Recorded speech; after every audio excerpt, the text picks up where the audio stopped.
Nossa vida é feita de estações, né? Você nasce um bebezinho, sem cabelo, sem dentes. Se bem que hoje as crianças estão nascendo com cabelo já, olho aberto, já. Antigamente era assim, meio sem cabelo, sem dente, olhinho fechado, demorava não sei quantos dias para abrir o olho, ficava num quarto, a mãe cheia de cuidado, não acende a luz, cuidado. Ai, a criança, o bebê, hoje não, já nasce já com o olho aberto.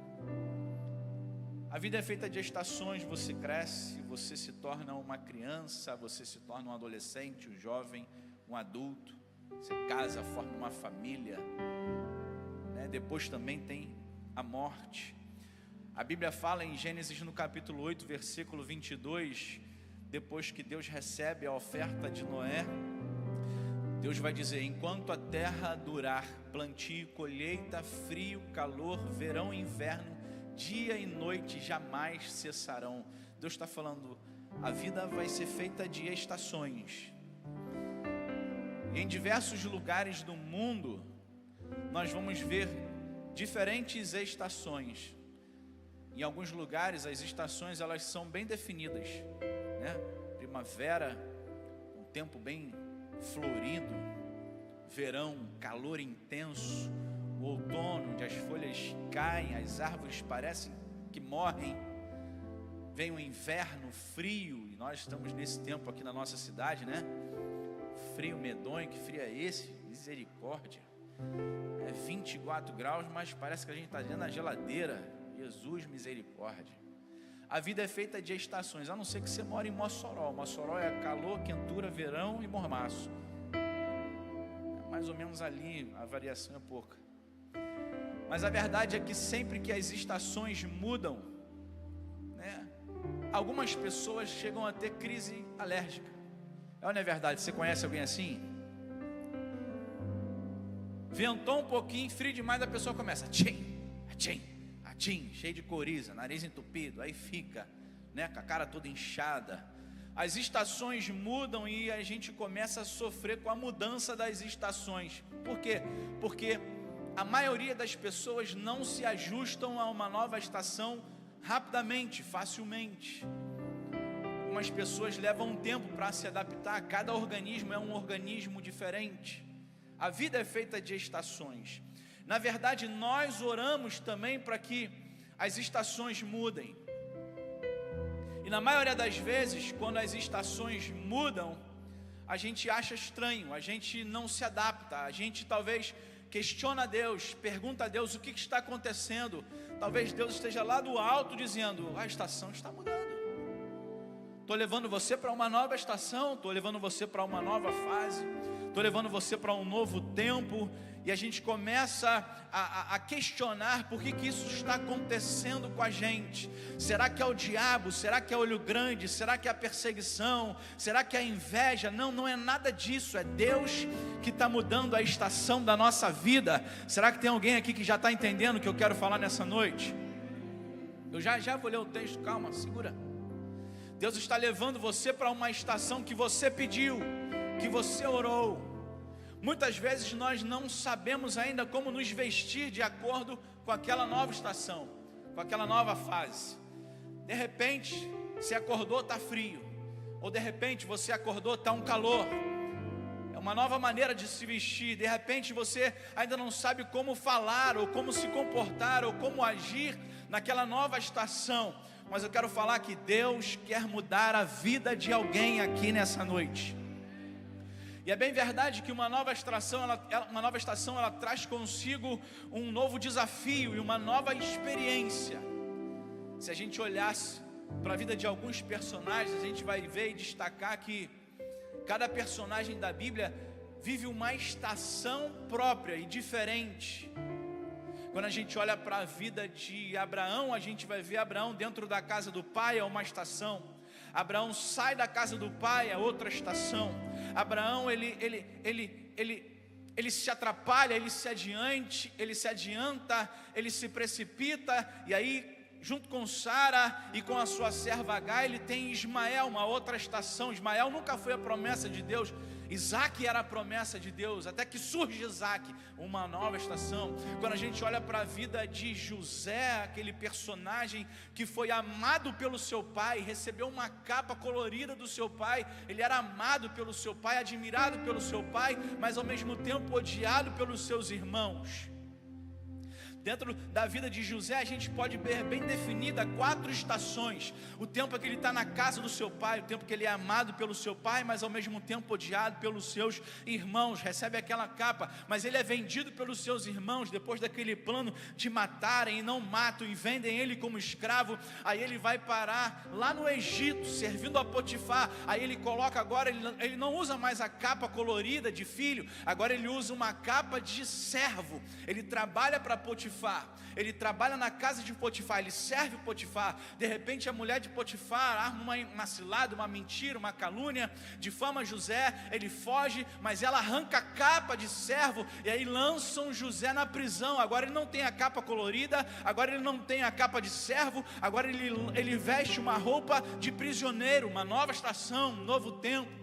E aí aquele menino que foi criado e amado pelo seu pai, recebendo uma capa colorida, depois ele recebe uma capa de servo, depois ele recebe uma veste de prisioneiro, mas Deus tem um plano e uma nova estação para aquele jovem, e Deus arranca ele da prisão, tira aquela capa de prisioneiro e coloca sobre ele um manto real, sobre um governo de uma terra do Egito. Estações. Quando a gente olha para esse texto, para essa história do povo hebreu saindo do Egito e atravessando o deserto, indo em direção à terra prometida, nós vamos ver que Deus está ensinando aquele povo que a vida também é feita de estações. E quando a gente vai para o texto, Josué capítulo 1, se você abriu aí, vou pedir para você acompanhar essa leitura. Se você não trouxe a palavra de Deus, você pode acompanhar do telão, já colocaram lá no telão. Josué capítulo 1, do verso 1 ao verso 9, diz assim: Então após a morte de Moisés, o servo do Senhor, sucedeu que o Senhor falou com Josué, o filho de Num, ministro de Moisés, dizendo: Moisés, o meu servo, está morto. Agora, portanto, levanta-te e vai sobre esse Jordão, tu e todo este povo, para a terra que eu dou aos filhos de Israel. Todo lugar, diga comigo, todo lugar, isso, todo lugar que pisar a planta do seu pé, vou-lo tenho dado, conforme declarei a Moisés.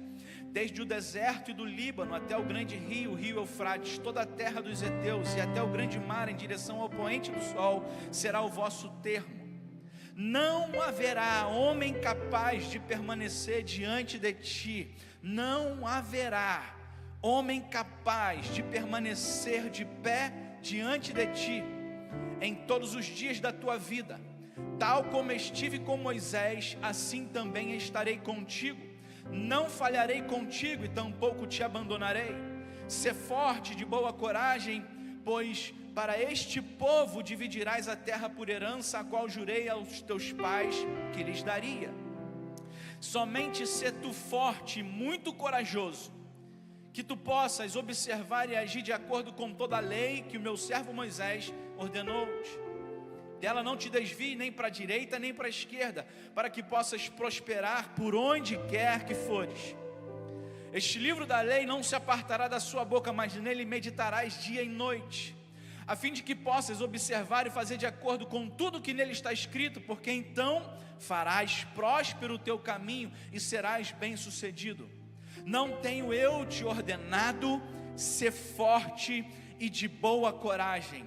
Não temas, tampouco fiques desanimado, pois o Senhor teu Deus é contigo por onde quer que fores. Pois o Senhor teu Deus é contigo por onde quer que fores. Vou repetir mais uma vez para ver se você dá um glória a Deus. Pois o Senhor teu Deus é contigo por onde quer que fores.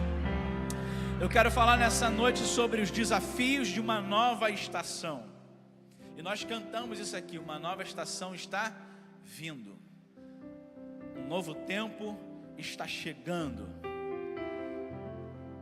Pensa quão desafiador seria para Josué assumir a posição de Moisés.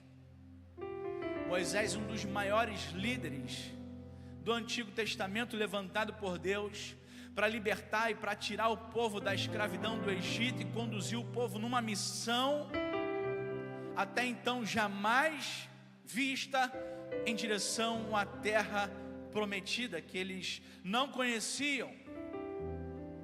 Toda vez que uma estação está mudando na nossa vida, a primeira coisa que nós precisamos entender e aprender é que Deus vai nos levar do estresse para o esforço. Diga comigo, do estresse para o esforço.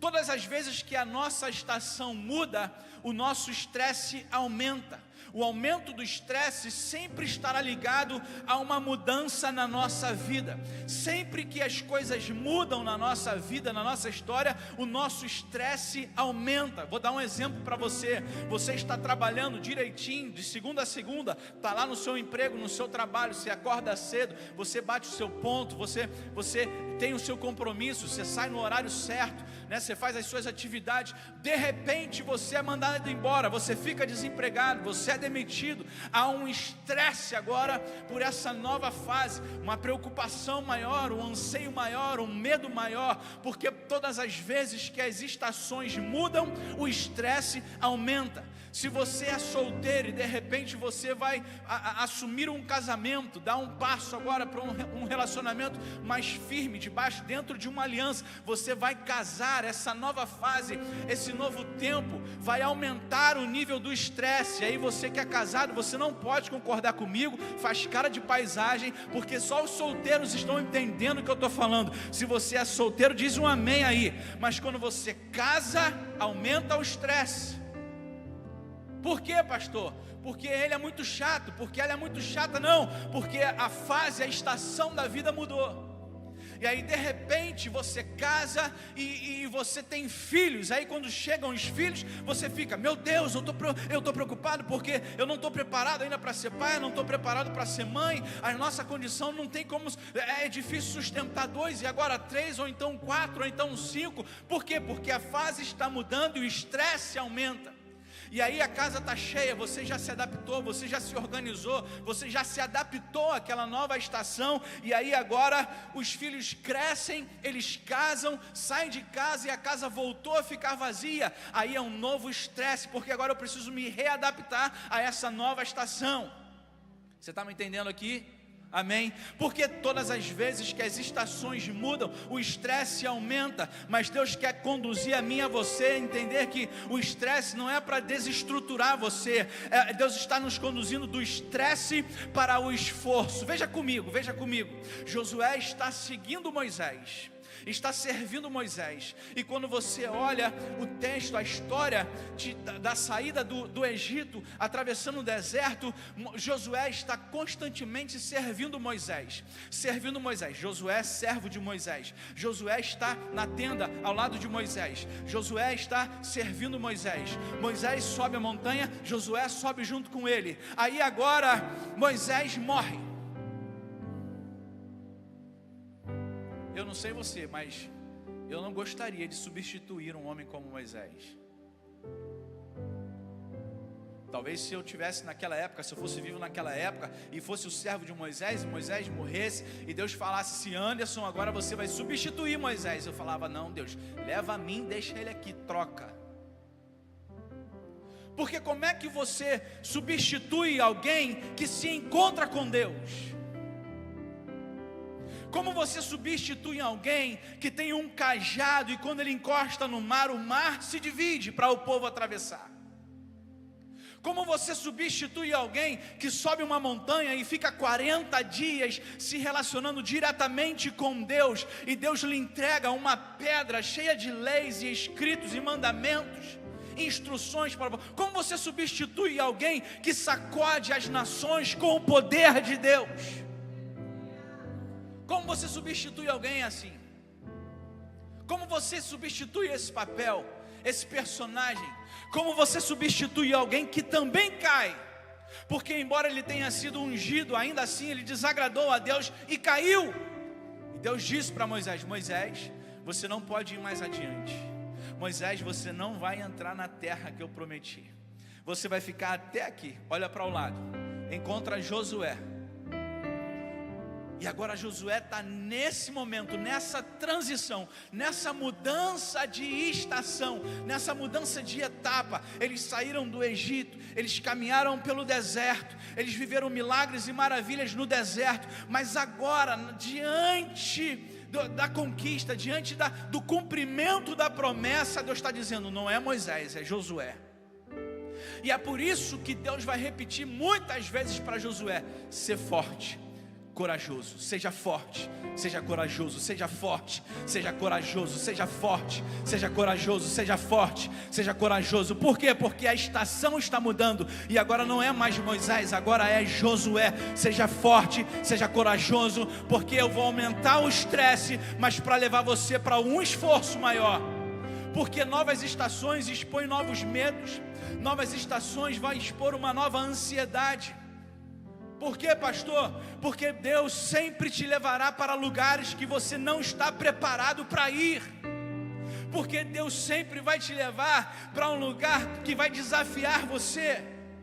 Deus sempre vai te levar para lugares em que você sentirá que os seus desafios e as suas dificuldades são maiores do que você pode suportar. Pastor, não faz comigo não. Faço e falo mais para você. Eu quero tirar de você a ideia de que Deus nunca vai te dar algo que você não possa suportar. Eu quero tirar da sua mente que Deus nunca vai te dar algo que você não possa suportar. Deus sempre vai te colocar num momento, numa circunstância, numa etapa, num lugar, numa fase. Deus sempre vai te dar algo que você não está disposto a suportar. Mas pastor, a Bíblia diz, o que Paulo vai dizer em 1 Coríntios capítulo 10, versículo 13, é que Deus é fiel, que não permitirá que você seja tentado além das vossas forças. A tentação é diferente da provação. A Bíblia vai dizer que Deus não tenta ninguém, e é verdade, Deus não tenta ninguém, mas Deus prova. O exemplo disso é quando Deus prova o seu próprio Abraão, amigo, chamado amigo de Deus. Deus fala: Abraão, quero seu filho agora. Deus está provando Abraão. Eu quero mostrar para você e acabar, que você tire essa ideia da sua mente, de que Deus não vai te dar aquilo que você não pode suportar. Deus nunca disse que Ele não lhe daria algo que você não pode suportar. Porque pense comigo, se Deus te der, apenas permitir que você tenha algo com que você possa lidar, se Deus te der somente algo que você possa suportar, a graça de Deus não é necessária. Se Deus só te der algo que você pode resolver, algo com que você possa lidar, algo que você possa suportar, a força e o poder de Deus não seria necessário para você. Você não precisaria orar mais. Você pode resolver. Você pode lidar com isso. Você pode suportar isso. Você não precisaria jejuar mais. Você não precisaria do corpo de Cristo, porque você pode cuidar de tudo isso sozinho. Deus não disse para Josué que ele tinha o suficiente. Deus não disse para Josué: não, Josué, você é suficiente. Assim como Deus não disse para mim e para você: não, você é suficiente. Não, Anderson, você é o suficiente para estar à frente dessa igreja. Você é suficiente para realizar esse trabalho. Você é suficiente para participar do louvor. Você é suficiente para participar dos instrumentos. Você é suficiente para trabalhar e para servir na igreja. Você é suficiente para fazer isso. Você é suficiente para fazer aquilo. Não, Deus nunca disse para mim e para você que nós éramos suficientes. Mas a graça de Deus é suficiente. Mas a força de Deus é suficiente. Por isso que Deus disse para Josué: eu serei contigo, e isso é suficiente. Eu serei contigo, e isso é suficiente. Seja forte, corajoso. Eu serei contigo, e isso é suficiente. Por isso que Deus fala para Josué: seja forte, seja corajoso. Eu vou ser com você. Quando a gente vai lá para 1 Samuel, no capítulo 30, quando Davi sai para lutar junto com os filisteus contra Israel, e o rei dos filisteus manda Davi voltar para sua cidade, para ele não participar daquela guerra. Quando Davi volta para Ziclag, Ziclag está destruída, saqueada pelos midianitas. Os midianitas queimam a cidade, eles destroem tudo, eles roubam tudo e levam as mulheres e as crianças. Os soldados de Davi estavam angustiados. A palavra de Deus vai dizer que eles choraram amargamente até não existir mais força dentro deles. Os soldados fiéis, valentes de Davi, pensaram em pegar pedras para apedrejar Davi. O grande líder de Israel, daquele exército, o grande líder daquele exército vencedor, aquele líder admirável, agora está sendo ameaçado de morte.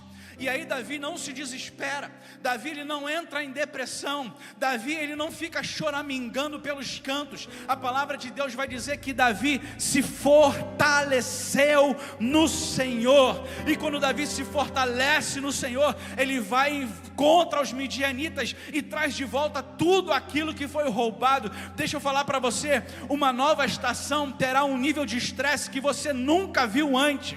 E esse estresse é apenas um sinal que as demandas impostas sobre você são maiores do que as suas forças. Mas não desanime, não se atemorize, não tenha medo. A palavra de Deus para Josué é a mesma palavra de Deus para mim e para você. Seja forte, seja corajoso, porque eu sou contigo. Seja forte, seja corajoso, porque eu sou contigo. Seja forte, seja corajoso, porque eu sou contigo. Talvez você não seja suficiente, mas se eu estou com você, isso é suficiente. Isaías capítulo 40, versículo 31, o profeta Isaías vai dizer que os que esperam no Senhor renovarão as suas forças, subirão com asas como de águia, correrão e não se cansarão, caminharão e não se fatigarão. Do estresse para o esforço, quando a estação muda, Deus vai te levar para um novo nível.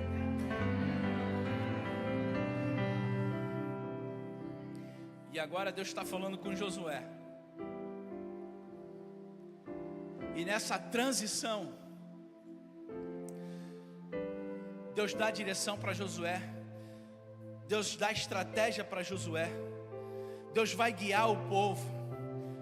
Eles vão atravessar o Rio Jordão, eles vão rodear a cidade, mas a instrução de Josué, a segunda coisa que eu aprendo com essa história, está lá em Josué capítulo 5, versículo 12, que vai dizer: no dia depois de terem comido o produto da terra, cessou o maná e os filhos de Israel não tiveram mais, mas nesse ano comeram das novidades da terra de Canaã. O que eu aprendo com isso? Com essa transição, com essa nova fase, quando a estação da nossa vida muda, você vai precisar entender que Deus vai te tirar do maná e vai te conduzir para um momento em que você vai se alimentar de leite e mel. Diga comigo, leite e mel. O que isso quer dizer, pastor? O tempo do maná é quando Deus ele atende às suas necessidades. O tempo do maná é uma bênção. O tempo do maná é um milagre atrás do outro. O tempo do maná é quando, se a porta fechar hoje, amanhã ou talvez no mesmo dia você já recebe uma ligação: oi, você está precisando de emprego? Tem uma oportunidade para você aqui. O tempo do maná é o tempo que a provisão chega e supre a sua necessidade naquele momento. O tempo do maná é o tempo que você para de vir na igreja e os irmãos ligam para você: oi, meu irmão, minha irmã, tudo bem com você? Senti sua falta, você não foi lá na oração hoje, você não foi no culto hoje, eu não vi você domingo, eu não vi você terça, está tudo bem com a irmã? O tempo do maná é o tempo onde você está sendo mimado por Deus. É o tempo do maná. Olha assim, pastor, eles estavam no deserto, e aí eles não precisavam fazer nada. Quando você lê a história, você vê, eles não plantavam, eles não regavam, eles não cultivavam, eles não lavravam, eles não cuidavam do campo, eles simplesmente acordavam. Eles acordavam, espreguiçava,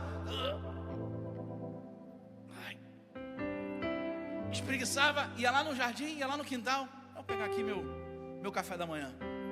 Pegava lá o maná, levava para casa, faria uma farinha, faria um pão, fazia um bolo, tempo do maná é esse. O tempo do maná é o momento que Deus está mimando o seu povo no deserto. No deserto, pastor, no deserto.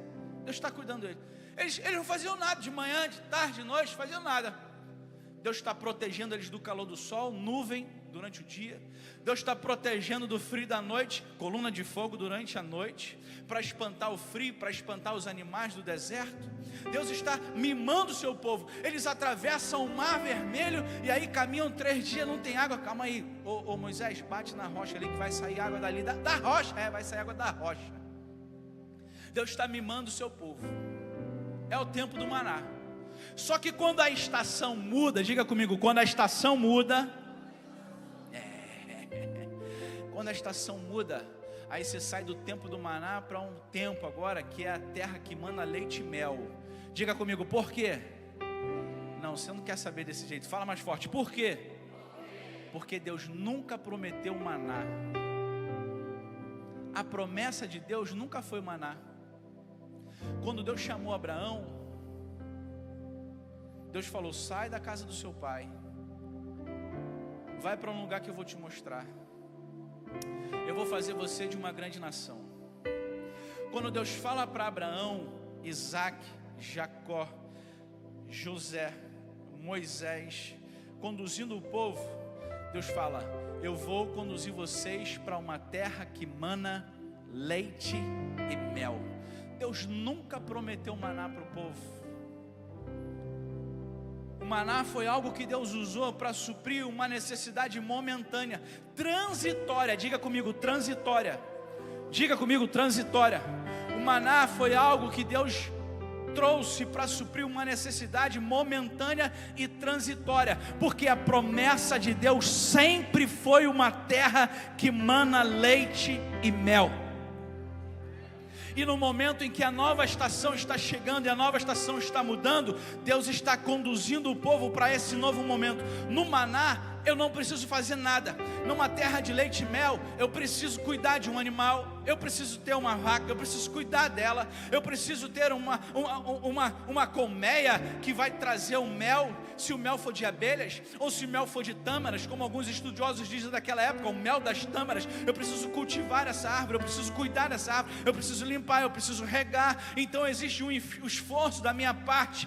Quando você vive com a sua vida de maná, você acostuma com Deus suprindo as suas necessidades. Você tem que ser grato, você precisa ser grato, você tem que ser grato, 100% grato, mas nunca sacrifique a promessa da leite e mel por causa daquilo que atende às suas necessidades momentâneas por causa do maná. Nunca sacrifique aquilo que Deus prometeu por você por algo que substitui apenas no momento. Deus não criou o homem para ser preguiçoso, ou para acreditar num socialismo demoníaco, onde a riqueza é perversa e o dinheiro é maligno. Deus não criou você para sentar na cama e orar pedindo para alguém pagar as suas contas. Ele criou você para o trabalho. Deus criou o homem para plantar, para colher, para administrar, para desenvolver, para negociar, para gerenciar, para ensinar, para multiplicar. Jó capítulo 5 versículo 7 vai dizer que o homem nasce para o trabalho, como as faíscas voam para cima.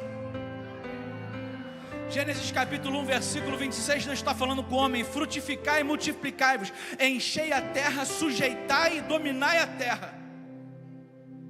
João capítulo 6, tinha uma turma. Jesus antes multiplicou os pães, aquela história dos 5 pães e 2 peixinhos. E aí Jesus multiplica os pães no deserto, manda todo mundo sentar.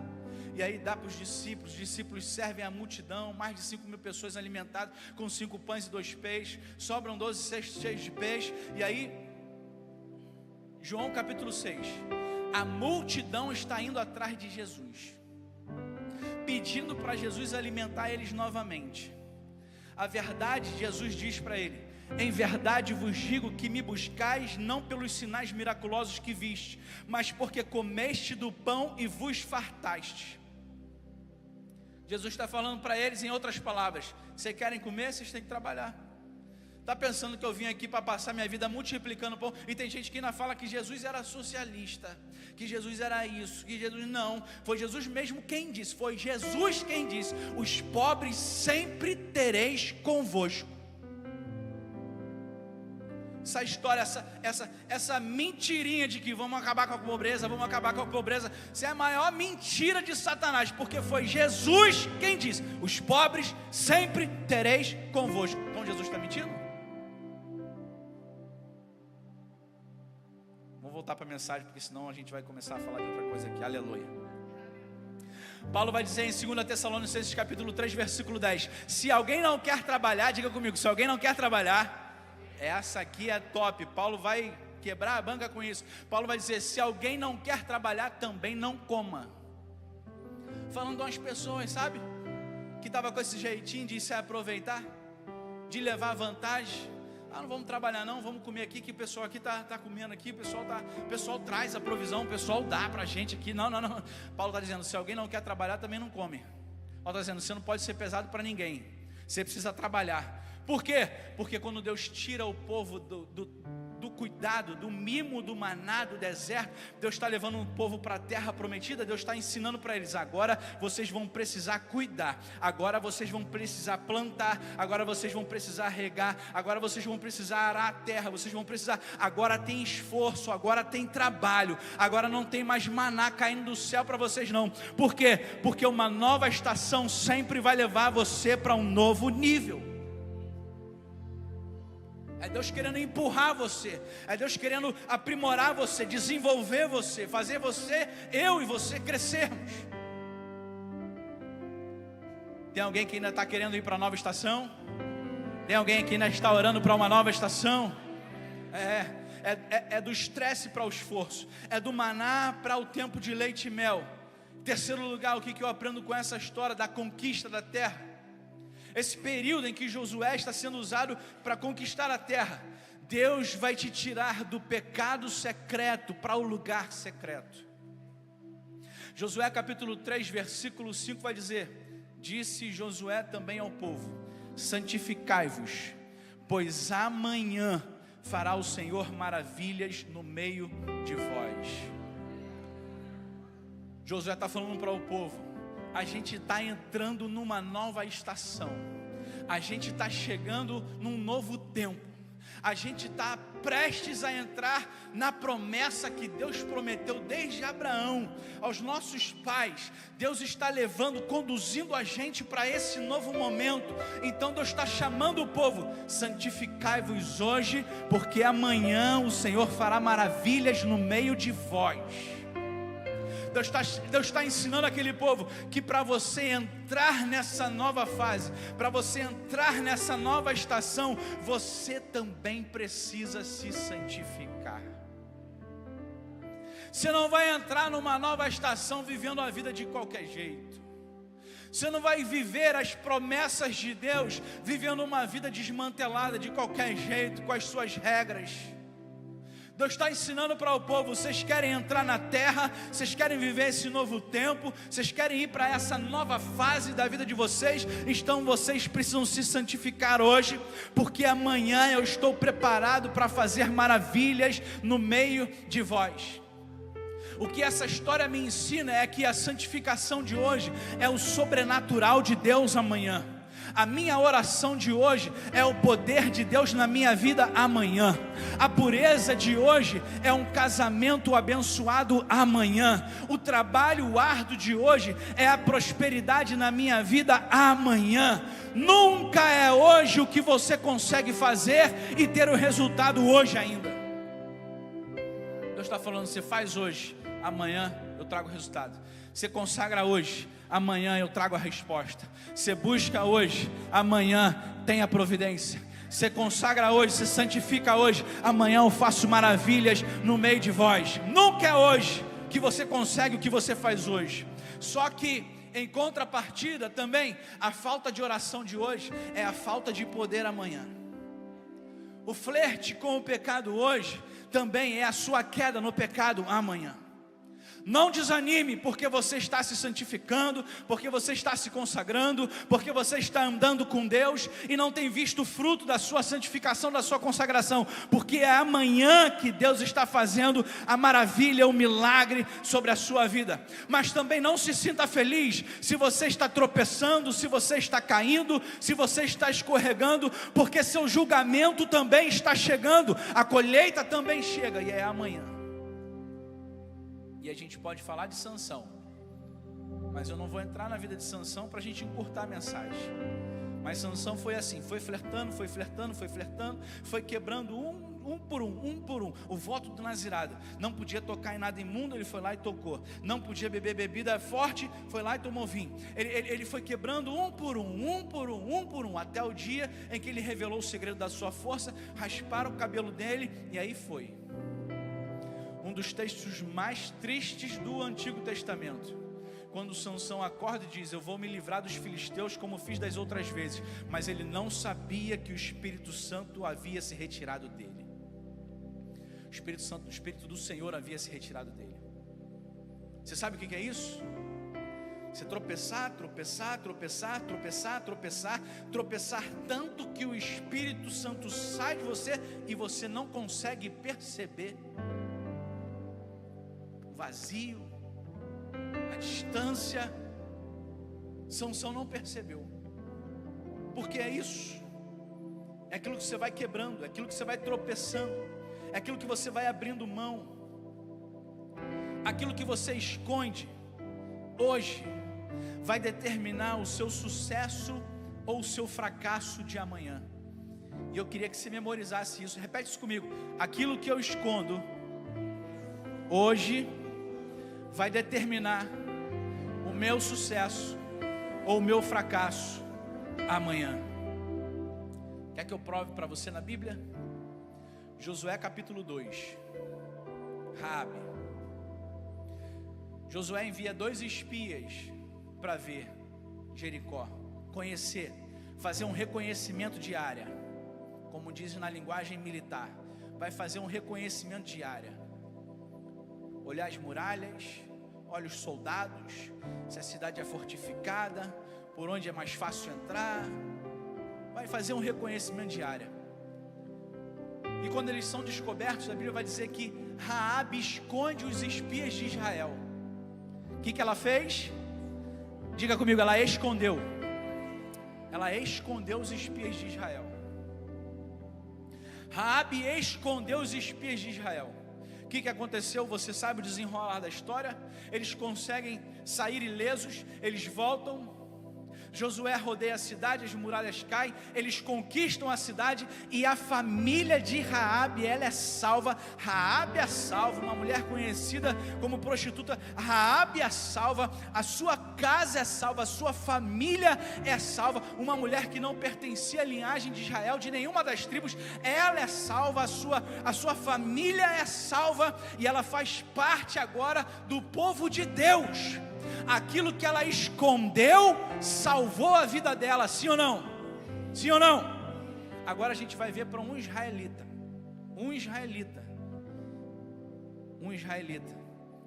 Ele pertencia ao povo de Deus. Acã tinha uma ordem para todo Israel: vocês vão conquistar a cidade, vocês vão possuir a cidade, mas os despojos pertencem a mim, diz o Senhor. Vocês não vão tocar em nada. Mas Acã era da tribo de Israel, pastor. Pois é. Mas ele viu uma capa babilônica, ele viu uns ciclos de prata, ele viu uma peça de ouro, e Acã pegou, e Acã escondeu aquele material. Raabe escondeu os espias de Israel, e a vida dela e a família dela foi salva. Acã, que era israelita, ele escondeu uma capa babilônica, peças de prata, uma peça de ouro, e apesar de ser israelita, aquilo que ele escondeu causou a ruína da sua vida, a sua morte e a morte da sua família inteira. Você está me entendendo? Você está me entendendo o que Deus está me ensinando? Que aquilo que você esconde hoje vai determinar o seu sucesso ou o seu fracasso de amanhã. Por isso que agora nessa nova fase, você precisa sair do pecado secreto para o lugar secreto. Diga comigo, do pecado secreto.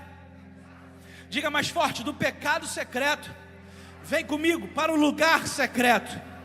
Deus quer nos conduzir do pecado secreto para um lugar secreto. E que lugar secreto é esse? É aquele que Jesus vai ensinar na oração. Ele vai dizer: quando vocês forem orar, não façam como os fariseus, que se alegram de estar nos lugares em público, em praça pública, que gosta de holofote, que faz aquelas orações lindas e bonitas. Não, quando você for orar, entra na sua casa, vai lá para o seu quarto, fecha a sua porta em secreto, e o seu pai que te vê em secreto, diga comigo, em secreto, e o seu pai que te vê em secreto te recompensará, porque aquilo que você faz em secreto vai determinar o seu sucesso ou o seu fracasso de amanhã. Nessa nova estação, Deus está conduzindo o povo do pecado secreto para o lugar secreto.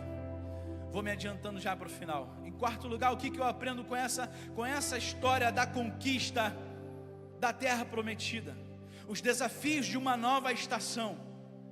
Josué capítulo 7, versículo 7 até o versículo 13, eles conquistaram Jericó, eles invadiram, eles conquistaram, tomaram posse, e agora eles estão indo para a próxima cidade. É exatamente esse momento em que Acã toma dos despojos, em que Acã, ele esconde o material que não era nem para ele tocar, e aí eles enfrentam a cidade de Ai, e apesar de ser uma cidade mais fraca, um número menor de guerreiros, de valentes, eles são derrotados por aqueles moradores. Aí quando eles são derrotados, eles começam a reclamar com Deus novamente.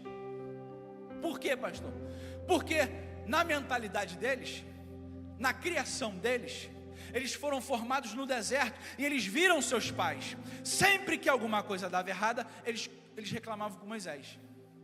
Sempre que alguma coisa não acontecia como eles queriam que acontecesse, eles reclamavam com Moisés. Eles reclamavam com Deus. Moisés, eu trouxe a gente aqui de frente para o mar, e aí o exército egípcio vindo atrás. Moisés, você trouxe a gente aqui para morrer aqui nesse lugar, era melhor estar no Egito. Aí Deus vai e abre o mar. Aí eles atravessam o mar vermelho. Aí caminham 3 dias, não tem água. Eles ficam desesperados, ficam com raiva, começam a reclamar com Moisés. Não tinham sepulcros no Egito para que a gente pudesse morrer. Você trouxe a gente para morrer nesse deserto de sede. Aí Deus vai falar com Moisés: fere a rocha, vai sair água tu. Todas as vezes que alguma coisa saía errado, o povo aprendia. Era a mecânica, era o ciclo. Alguma coisa sai errado, reclama com Deus, reclama com Moisés, que eles vão dar a solução. Reclama com Deus, reclama com Moisés, que Deus vai mudar, vai acontecer alguma coisa, vai sair água da rocha, vai nascer o maná, vai vir a cordonice, a gente vai comer carne. Reclama com Deus que vai acontecer alguma coisa. Só que agora nessa nova estação, Deus está mudando a mentalidade deles. Deus está mudando a mentalidade de vítima para uma mentalidade de vencedor. E para que isso aconteça, Deus vai precisar revelar para eles que eles quebraram o mandamento, que eles quebraram a palavra de Deus, que eles transgrediram a lei, que eles desobedeceram, e que agora nessa nova estação, você não pode entrar numa nova estação com a mentalidade da estação que passou. Não vai dar certo. É a mesma coisa que você colocar a roupa de verão na estação do inverno. Você vai passar frio, você vai estar mal vestido, você vai estar estranho. Deus está ensinando para eles, agora quando eles reclamam: Josué, agora a gente vai morrer aqui, e agora o que será de gente? Eles vão falar com Deus, e Deus vai falar: levante-se. Por que vocês estão prostrados? Israel pecou, vocês violaram a minha aliança, vocês tomaram das coisas que eram condenadas, vocês furtaram, vocês mentiram, vocês esconderam aquilo que não era para esconder. Deus está conduzindo ao povo para uma nova estação, saindo dessa mentalidade de vítima, de perdedor, para uma mentalidade de vencedor. Na velha estação eles reclamam, Deus dá comida. Na velha estação eles reclamam, Deus abre o mar. Na velha estação eles reclamam, e a vara de Moisés faz algum milagre. Na nova estação não. Na nova estação eles precisam ser circuncidados. Aí Deus dá uma estratégia para eles. Na nova estação, Deus espera que eles entrem no Jordão, para Deus abrir o Jordão. Na nova estação, eles rodeiam Jericó, e depois que eles rodeiam Jericó, as muralhas caem. Na nova estação, quando eles lutam, aí Deus entra na luta. Na nova estação, quando eles fazem algo, Deus age. Na nova estação, quando nós estamos falando de Jesus para alguém, Deus salva. Quando você está orando por alguém, Deus cura. Quando você está expulsando demônio, Deus liberta. Na nova estação é você dando um passo e Deus indo à sua frente. Na nova estação é você trabalhando e Deus agindo em seu favor. Na nova estação é você agindo, saindo da inércia e Deus tomando a frente, vencendo os seus adversários. É mudando a mentalidade de vítima para a mentalidade de vencedor. Último lugar, na nova estação, Deus vai te tirar da fase da libertação para a fase da dominação. É esse versículo 3 que nós lemos. Todo lugar que pisar a planta do vosso pé, eu tenho dado a vocês, como eu prometi para Moisés. Deus vai dizer para Josué no versículo 5: ninguém vai te resistir. Ninguém vai te resistir. Deus está mudando a mentalidade daquele povo. Deus está conduzindo eles para um novo tempo, para uma nova estação. Presta atenção que Deus tirou eles da escravidão, de uma vida de escravidão, para uma vida de liberdade. Eles eram livres, mas ainda não eram donos de nada. Amém? Eles apenas foram libertos. Eles eram escravos, Deus tirou eles do Egito. Eles agora estão numa mentalidade de livres. Agora eles são libertos, mas não são donos de nada. Não conquistaram nada. Estão na transição. Aí Deus fala para Josué, versículo 3: todo lugar que pisar a planta do seu pé, eu vou-lo tenho dado a você, conforme eu declarei para Moisés. Deus está tirando você agora da fase da libertação para a fase da dominação. Agora vocês vão conquistar. Agora eu conduzi vocês para aquilo que eu havia prometido aos pais de vocês. Agora sim, vocês estão prontos e preparados para entrar nesse novo tempo, nessa nova estação, nesse novo momento, nessa nova vida. E deixa eu falar para você, parece só que eu estou falando de Josué, mas na verdade essa é a minha história e é a sua história. É aquilo que Deus fez na minha vida e na sua vida. É quando Deus nos arranca da escravidão do pecado, lá do Egito, lá daquele lamaçal, lá daquela vida desgraçada, daquela vida vazia, daquela vida sem esperança, daquela vida sem paz, sem alegria. Ele nos liberta de lá e vem nos conduzindo por esse deserto. E no deserto Deus vai mudando a nossa mentalidade. Aquilo que eu achava que era certo, agora eu já vejo que não é tão certo assim. Aquilo que eu achava que não precisava fazer, agora eu vejo que realmente eu preciso fazer. Agora que eu ouvia os meus pais ou os meus avós falarem sobre princípios e valores e que eu não dava nem atenção, agora eu começo a entender que aquilo ali vai guiar a minha vida para um caminho de bênção, de vitória, de paz e de prosperidade. É Deus mudando a minha mentalidade de escravo para livre, e agora de livre para dominador, para conquistador. Parece que é uma história só de Josué e só do povo hebreu, mas na verdade essa é a minha história, a sua história e a história da igreja. Essa é a nossa história, povo de Deus, quando Deus nos resgatou do pecado e tem nos conduzido, e nós estamos nessa caminhada para uma nova fase, para uma nova estação, para um novo momento. Que momento é esse, pastor? Um momento onde Deus vai cumprir a sua promessa total e completa, e nós não vamos viver apenas nesse mundo aqui, nessas lutas e nessas guerras e nessas tribulações, momentos de incerteza e preocupação e ansiedade, não, mas vai chegar um momento em que nós vamos entrar na nossa Canaã, na nossa terra prometida, e lá a palavra de Deus diz: não vai haver choro, não vai haver dor, não vai haver fome, não vai haver morte. Lá o cumprimento é uma terra que mana leite e mel, terra de delícias, terra de paz, de alegria, de abundância. Será que tem alguém para entender aquilo que eu estou falando aqui nessa noite? Eu quero falar para você que o mesmo Deus que fez um milagre com aquele povo saindo do Egito, atravessando o deserto e conquistando todas as cidades que Deus havia prometido para eles, Deus também vai fazer na minha vida e na sua vida. Você está preparado para essas mudanças de estação? Você está preparado para esses desafios? Você pode se colocar de pé no nome de Jesus. Eu quero dizer para você, Deus vai te levar de um tempo de escravidão, de libertação, para um tempo de conquistas e de bênçãos sobre a sua vida, a sua casa e a sua família, em nome de Jesus. Novo tempo, uma nova estação, uma nova estação, um novo tempo. Eu não sei como é que você chegou aqui hoje, nessa noite, mas eu queria orar por você hoje. Talvez essa palavra seja apenas para uma pessoa, eu não sei quantos corações foram alcançados, mas eu quero declarar com certeza, Deus está pronto para mudar a estação de alguém aqui nessa noite. Deus está pronto para mudar a estação de algumas pessoas aqui nessa noite. Deus está disposto a mudar a estação de algumas pessoas aqui nessa noite. Deixa eu orar com você no nome de Jesus, se você pode. Feche seus olhos, curva a sua cabeça, deixa eu orar. Pai, nós te louvamos, nós te louvamos. Nós te louvamos pela Tua palavra. Nós te agradecemos, ó Deus, porque a Tua palavra é bússola. Ela é lâmpada para os nossos pés. Ela nos mostra a direção. Ela nos fortalece nos dias difíceis. Ela ilumina o nosso caminho e traz paz para o caminho que o Senhor tem nos conduzido. Deus, nós te louvamos pela Tua bondade, pela Tua graça e pela Tua misericórdia. Não entendemos muitas vezes, é verdade, quando as estações mudam. Não entendemos no momento em que estamos vivendo, mas o nosso coração confia totalmente no Senhor, que o Senhor está nos conduzindo a esse novo tempo, a esse novo momento, e que apesar de as coisas muitas vezes parecerem não fazer sentido no início, nós confiamos,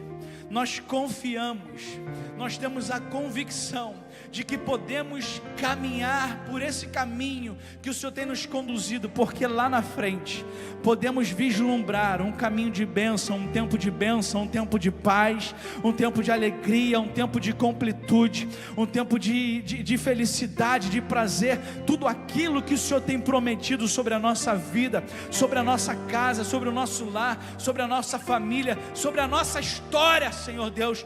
Tudo aquilo que o Senhor tem prometido não vai perecer, não vai ficar pelo caminho. Todas as Tuas palavras e as Tuas promessas vão se cumprir na nossa vida. Nós te agradecemos por isso.